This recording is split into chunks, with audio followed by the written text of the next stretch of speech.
Hello, my good people. Welcome back to this very channel. We are here with more news and more updates. Yeah, please thank you for tuning in. Do remember to subscribe to this channel and love what we are doing. Now, this news is very sharp, very okay. Simon Ekpa, the Prime Minister of Biafra, is now telling us how many people or countries he wants to ally with. That is alliance information he wants to inform us. You need to be updated as to what he wants to do because he's not doing it for himself. Whatever he does, we may live to face the consequence. So he needs advice. He needs advice. If what the steps he wants to take is not too good, you can drop your opinion and, we can forward it to him. Thank you very much. Please share and like. Good morning, fellow Biafrans. Good morning, Africa. Good morning, West Africa. This is the 7th day of August 2023, and I have come this morning on the request of the Biafra people. I want to start by encouraging the new Mali president, Colonel Assemini Goita. I want to also encourage the new Burkina Faso president, Ibrahim Traore.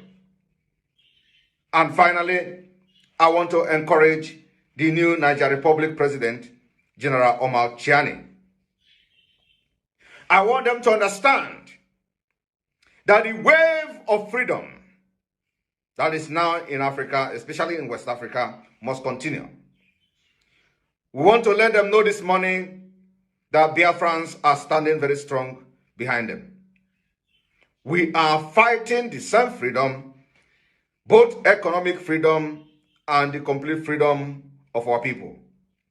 And I want them to understand, should in case Nigeria lead a military invasion of Niger Republic, they should understand that they have brothers and sisters and alliance in Biafra land. I want them to understand that we are going to stand shoulder to shoulder to fight against Nigeria for our own freedom. So if they are worrying about Nigeria invading and attacking Niger Republic and how they are going to do it, engage them from the north, it is going to be more easier. While they engage Nigeria in the north, we the Biafra people are going to engage Nigeria from the eastern region. I just want this particular message to get to this powerful and the very rugged revolutionary leaders of the Pan-Africa present days. I want them to understand that Biafra people, over 70 million Biafrans, are standing shoulder to shoulder to any nation, to any ethnic group, to any ethnic nationality within Africa who want to free themselves from oppression and modern slavery. The new colonialism that we are fighting today must end. So I want them to understand that we are standing very strongly behind them. Countries like Finland have not colonized anybody. They are doing quite fine. We have seen many atrocities being committed in our land, in Biafra land, for example, where the Nigeria oil is being exploited from. People die every day. They don't care about us. It is time we put it an end. And that's what Biafra is fighting for.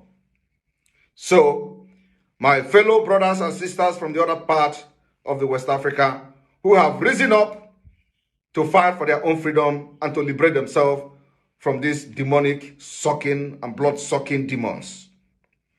I want you to understand that Biafra, for the Biafra's sake, for the freedom of Biafra's sake, we will stand shoulder to shoulder with you if Nigeria attack your nation. Niger Republic, if Nigeria attack you, Biafra people will stand shoulder to shoulder with you to fight against Nigeria. That declaration is being made as demanded by the Biafra people today. Thank you. May God bless you. This is where we are now. The thing that happen is a shoe who never understand, and you see they run your mouth. They there. Alliance don't take off. New alliance. This is it. Now here we dey. Now here we dey. Our freedom. Now we be. What you don't know is bigger than you. Biafra first. Biafra first. Biafra first. Touch the share button. For an African to visit a European nation, an ordinary African, to visit a European nation is like, let me give you an example my teacher used to use. It's like trying to milk an elephant because of the visa process. However, for a European to visit an African nation, most of our nations, it is like a walk on the beach. It's like going to have a cup of tea. But then that is not the problem. The tragedy is that now for an African to visit a fellow African within the African Union, the visa restrictions in many of our nations, among us, between our brothers and sisters, is like trying to brush the teeth of a crocodile.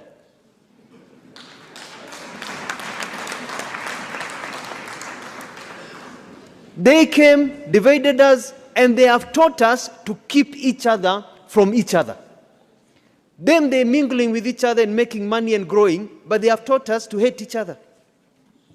But for us to really enjoy the true economic benefits of the Africa Continental Free Trade Area, we need to behave like the Europeans and allow for the free movement of people and trade. To this end, in our contribution to this continental aspiration, Kenya is committed to progressively, and we are moving very fast by the end of this year, to abolish visas to citizens from African Union member states to make it easier to invest and do business in Kenya and across the continent.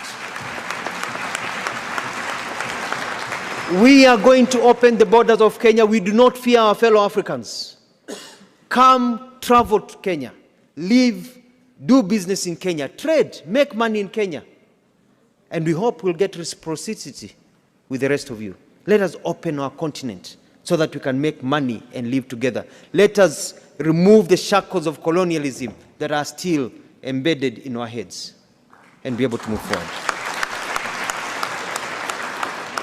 Today, the pound of Britain is one of the strongest currencies. Why? Backed by gold.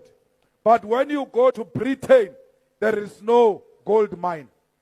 But they've got the biggest gold reserves all over the world. Because they come take it here, they came and stole it here, and they've stored it there. And that's what makes them unique.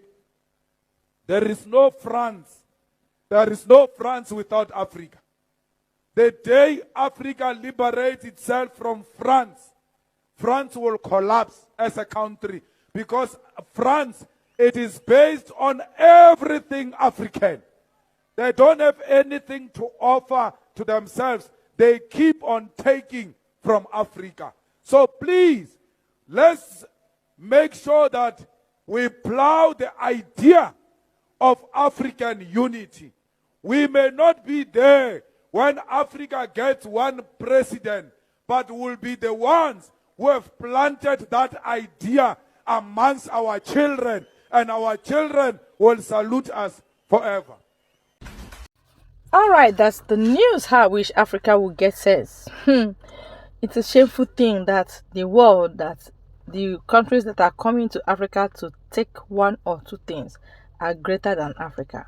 You can't go to their countries and enter forest, not to talk about knowing what is inside the forest.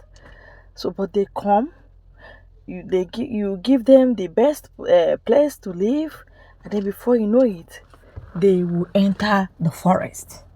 They will enter the forest with escorts. Even our military will be following them up and down. They will know everything that is in the ground, and they will start taking it, and they will be dropping kobo to some, to some title chiefs and all that. That is how they sold Africa. And they're still selling Africa, because Africans, as I see, the leaders, they don't want freedom. If you're talking about freedom, they'll be like, are you okay?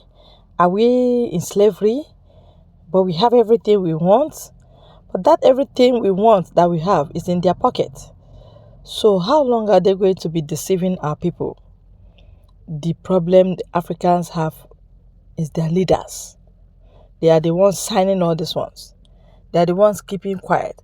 They are the ones that refuse to use their power to stop some certain things. And that's it, my people. Join us again on this very channel. We'll keep updating you.